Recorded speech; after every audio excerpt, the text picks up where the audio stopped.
cette loi de finances 2024 répond partiellement aux aspirations des entreprises et aux aspirations du secteur privé. Nous aurons voulu que cette loi de finances soit beaucoup plus audacieuse et beaucoup plus, complète.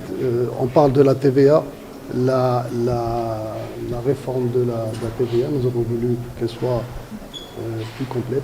On parle aussi de l'informel. Le fait d'élargir l'assiette fiscale à l'informel est importante. On n'a pas vu vraiment de mesures qui font que l'informel soit intégré.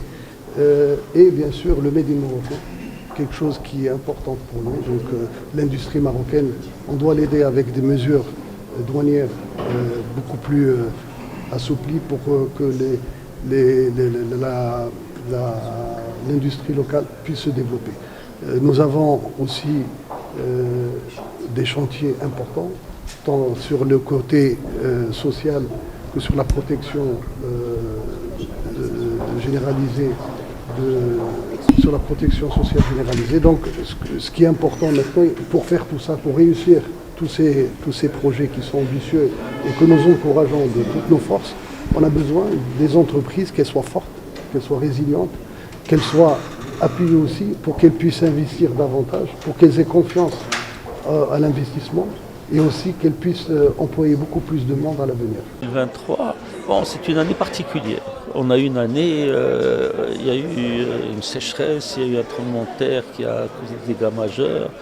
Il y a des principes qui ont été largement mis en œuvre, notamment le développement de l'État social.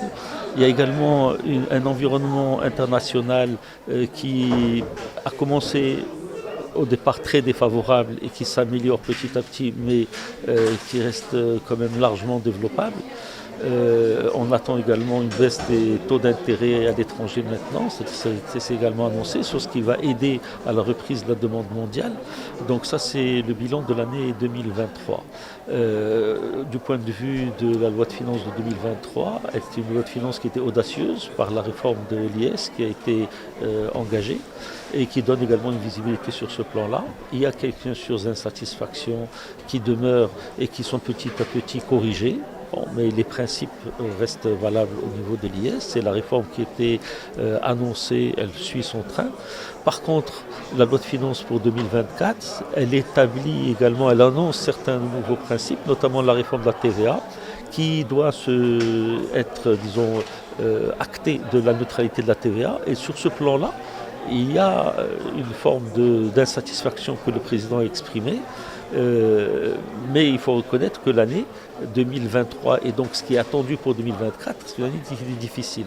Donc on voit les exercices budgétaires qui sont reflétés dans la loi de finances 2024, qui ne sont pas toujours en accord avec les objectifs qui sont annoncés, et donc ça crée une forme d'insatisfaction. Alors il y a également au niveau de la lutte contre l'informel, la mesure principale, c'est la solidarité des dirigeants au niveau de la TVA, sur le paiement de la TVA. Alors si c'est le texte de loi tel qu'il a été établi doit être complété, le président l'a dit, par l'intégration de ce dispositif avec l'article 192 qui traite des fraudes à caractère pénal. Et là, ça ne pose strictement aucun problème, et nous serons plutôt encouragés à aller dans ce sens-là, puisque, nous sommes contre la fraude, bien évidemment. Par contre, on ne doit pas pénaliser l'erreur, on ne doit pas pénaliser non plus l'entreprise qui est déjà exsangue. Et on doit respecter également les autres principes de la loi, notamment sur la société. Donc ça, c'est ce que je peux dire comme étant les éléments saillants pour la loi de finances. Je dois ajouter peut-être quelque chose, c'est-à-dire la réforme de la fiscalité locale, ce n'est pas l'objet de la loi de finances, donc elle est toujours, attendue, et nous sommes toujours, nous espérons qu'elle sera engagée cette année 2024.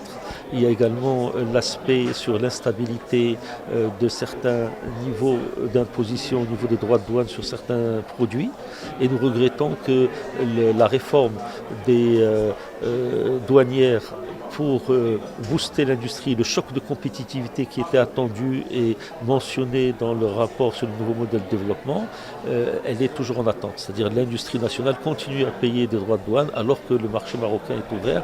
Et donc de ce point de vue-là, ce n'est pas un point qui est positif. Là aussi, il y a une insatisfaction que le président a exprimée. Reda Al-Hmini, vice-président de la commission des finances à la Chambre des conseillers. Donc aujourd'hui on est au lendemain du vote de la loi de finances 2024. Cette loi de finances aujourd'hui qui s'inscrit dans le cadre de la réforme fiscale.